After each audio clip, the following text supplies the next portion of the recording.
Di masa purba ketika pulau-pulau besar di Nusantara masih menyimpan banyak rahasia alam dan kekuatan gaib yang berjalan beriringan dengan kehidupan manusia, terbentanglah sebuah kerajaan luas, makmur, dan sangat dihormati bernama Kerajaan Tanah Subur. Di sana, tanah selalu memberi hasil melimpah, sungai mengalir jernih tanpa henti, dan rakyat hidup damai di bawah pemerintahan raja yang bijaksana dan adil.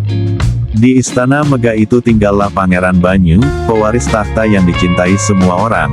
Tubuhnya tegap dan kuat seperti batang pohon besi, namun hatinya lembut dan jernih persis seperti mata air pegunungan. Ia dikenal bukan hanya karena keturunannya, melainkan karena satu sifat yang paling dihargai di seluruh negeri, setia pada janji sampai ke titik darah penghabisan. Di sebuah desa yang terletak di kaki Bukit Suci, tinggallah Dara Mekar, gadis muda yang kecantikannya segar seperti bunga yang baru mekar terkena embun pagi. Namun yang membuat namanya dikenal luas lebih jauh lagi adalah kebijaksanaannya yang melampaui usianya serta pengetahuannya tentang rahasia tanaman, air, dan cara berbicara dengan alam, warisan turun-temurun dari garis keturunan penjaga sumber kehidupan leluhur. Pertemuan mereka terjadi di saat ujian berat pertama datang melanda tanah air itu, musim kemarau panjang yang belum pernah terjadi sebelumnya. Matahari bersinar begitu terik dan ganas hingga rumput layu, tanah retak dalam, dan sungai-sungai besar perlahan menyusut hingga tinggal kerikil kering di dasarnya. Rakyat mulai menderita, kelaparan dan hawa panas mengancam keselamatan semua orang. Para tetua kerajaan kembali mengulang kisah kuno yang sudah mulai terlupakan. Jauh di puncak-puncak agung, gunung tertinggi dan paling suci di seluruh wilayah, terdapat sumur kehidupan. Airnya adalah induk dari segala aliran air di bawah sana, dan hanya ia yang mampu memulihkan kembali kesuburan tanah yang mati. Namun jalan ke sana bukan sekadar mendaki bukit biasa, itu adalah jalan pengujian jiwa, dijaga oleh kekuatan alam yang sangat ketat, dan belum ada satupun yang berani berangkat dengan tujuan sepenuhnya tulus, sampai sekarang. Di tengah kecemasan dan keraguan-raguan para pendekar dan pejabat istana yang takut menghadapi bahaya tak terduga, Pangeran Banyu maju selangkah dengan tegas di hadapan raja dan rakyat. Aku akan pergi. Bukan untuk mencari kemuliaan atau kemasyhuran, melainkan karena darah yang mengalir di nadiku adalah darah pemimpin yang harus berdiri paling depan saat rakyatnya menderita. Namun tepat sebelum ia berangkat, Dara Mekar berjalan tenang membelah kerumunan dan berdiri di hadapannya dengan tatapan yang jernih dan penuh keyakinan. Izinkan aku mendampingimu, Pangeran. Di gunung suci itu, kekuatan pedang tidak akan berguna, karena di sana alam tidak mengenal pangkat atau senjata tajam. Ia hanya mengenal niat yang tulus dan langkah yang dijalankan dengan hormat. Aku tahu jejak-jejak tersembunyi, aku tahu cara memohon izin kepada penjaga jalan, dan aku tahu bahasa yang harus diucapkan agar tidak tersesat di antara kabut dan bisikan angin. Tanpa penunjuk jalan yang mengerti jiwa gunung itu sendiri, perjalanan ini hanyalah perjalanan satu arah tanpa pulang. Pangeran Banyu mengangguk penuh pengertian dan rasa hormat yang perlahan tumbuh menjadi benih cinta yang mendalam. Bersama-sama, membawa bekal sederhana namun hati yang penuh tekad mulia, mereka pun melangkah berangkat ke arah puncak yang jauh itu. Sejak langkah pertama masuk ke wilayah pegunungan suci, ujian demi ujian mulai datang bertubi-tubi seolah alam ingin mengukur seberapa teguh niat yang dibawa. Ujian pertama, hutan akar terkunci. Di lereng bawah, pepohonan tumbuh begitu rapat dan kuat hingga membentuk tembok hijau yang tak tertembus. Akar-akar raksasa melintasi jalan ke segala arah, seringkali bergerak perlahan sendiri seolah memiliki mata dan kesadaran, mengikat siapa saja yang mencoba memaksa jalan lewat dengan kekerasan. Berkali-kali pendekar dahulu terjebak selamanya di sini karena mencoba memotong atau merobohkan pohon. Namun berkat petunjuk Dara Mekar, mereka belajar cara lain, berhenti sejenak dengan kepala menunduk hormat, mengucapkan permohonan sederhana, dan berjalan perlahan mengikuti celah yang secara alami terbuka hanya bagi mereka yang datang bukan sebagai penakluk, melainkan sebagai pemohon yang menghormati. Di sini mereka belajar pelajaran pertama, bahwa alam tidak bisa ditundukkan, ia hanya bisa diajak bekerja sama. Ujian kedua, padang kabut penyesat. Semakin tinggi naik, Udara makin dingin dan tiba-tiba kabut putih tebal meluncur turun seketika, menghapus segala batas jalan, menghilangkan arah mata angin, dan menciptakan bisikan-bisikan halus yang berubah menjadi suara kerabat, janji kemudahan palsu, atau jeritan minta tolong buatan yang dirancang khusus untuk memancing langkah salah ke arah jurang tak berdasar. Berkali-kali Pangeran Banyu hampir tergoda berbalik arah atau melompat maju, namun setiap kali tangan hangat Dara Mekar menggenggam lengannya erat dan suaranya tenang namun tegas terdengar. Tutup matamu dari apa yang tampak, dan bukalah hatimu pada apa yang sejati. Kabut hanya bisa menipu mata, ia tidak sanggup menipu getaran jiwa yang lurus. Ingatlah tujuan aslimu, bukan untuk menyelamatkan satu bayangan palsu, melainkan ribuan nyawa nyata yang menanti di lembah bawah sana. Dengan cara itu, perlahan namun pasti, mereka terus melangkah maju tanpa tersesat sedikitpun. Namun tantangan terbesar, paling menakutkan, dan paling melegenda masih menanti tepat di ambang pintu gerbang terakhir, tebing air terjun terlarang dan penjaga naga gunung. Di sana, di bagian paling tinggi sebelum puncak sejati, dinding batu menjulang tegak lurus ke langit, dan di tengahnya air terjun raksasa jatuh menderu-deru dengan kekuatan yang mampu merobek batu biasa, menyembunyikan sepenuhnya satu-satunya celah masuk yang ada di balik tirai air itu. Dan melindungi tempat itu selamanya, sejak zaman leluhur, berdiri diam namun penuh kuasa, naga agung penjaga sumber kehidupan. Tubuhnya sebesar bukit kecil, bersisik mengkilap seperti tembaga kuno, kepala besar dengan mata yang menyala tajam seperti dua batu bara hidup, dan napasnya berupa uap panas yang berubah menjadi kabut gunung itu sendiri. Saat langkah mereka terdengar mendekat, gerakan besar pertama terjadi, air terjun berguncang hebat, dan suara gemuruh menggetarkan seluruh tanah terdengar bergema di antara tebing.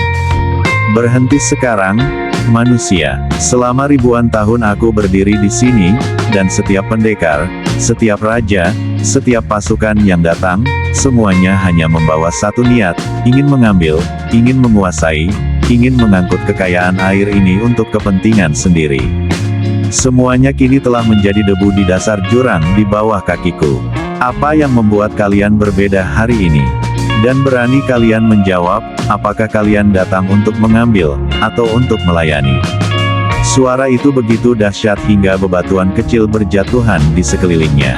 Namun Pangeran Banyu tidak mundur satu langkah pun, ia justru melangkah maju lebih dekat, meletakkan pedangnya ke tanah di sampingnya sebagai tanda damai sepenuhnya, dan menjawab dengan suara yang jernih dan tegas meski bergema melawan angin air. Wahai penjaga agung, kami tidak datang sebagai penakluk yang ingin merampas milikmu. Kami datang sebagai anak-anak yang tersesat dan menderita, memohon sedikit saja bantuan dan berkah. Jika harus ada pengorbanan agar air ini boleh mengalir kembali ke bawah, maka aku siap menyerahkan nyawaku sendiri di sini juga, asalkan tanah yang kering dan rakyat yang hawa itu bisa diselamatkan. Namun di saat yang sama, Dara Mekar melangkah maju berdiri sejajar dengannya, menunjukkan bahwa mereka tidak terpisahkan, dan suaranya terdengar lembut namun penuh wibawa yang mampu menembus gemuruh terkuat sekalipun.